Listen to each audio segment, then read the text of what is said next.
పెట్టండి. స్వధానం దత్యామి దత్యామి ఉంటే పర్వాలేదు, వేరు వాళ్ళకి ముందు పెట్టండి. మేనత్త మేనమామ, మేనత్త మేనమామ, స్వధానం దత్యామి దత్యామి మేనత్త మేనమామ. చెప్పండి, నాన్న అక్క చెల్లెలు మేనత్త మేనమామ. స్వధానం దత్యామి దత్యామి, స్వధానం దత్యామి దత్యామి, స్వధానం దత్యామి దత్యామి. అయింది కదా అయ్యా, అయిందా? ఒకసారి చూడండి. అమ్మ తమ్ముడు మేనమామ అవుతాడు, అవి చెప్పండి. వాళ్ళు భర్త భార్య ఉంటే చెప్పండి, లేదంటే అలాగుంటే మీ ఇష్టం చూసుకోండి. అమ్మ అన్న తమ్ముడు అది మేనమామ అవుతారు కదా మనకి, అది కూడా మేనమామ మేనత్తలు చేయండి. స్వధానం దత్యామి దత్యామి, స్వధానం దత్యామి దత్యామి, స్వధానం దత్యామి దత్యామి, స్వధానం దత్యామి దత్యామి. అమ్మ తమ్ముడు మేనమామలు అయిపోయిందా?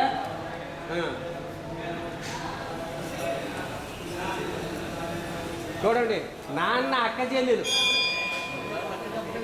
అయిపోయింది. నాన్న అక్క చెల్లెలు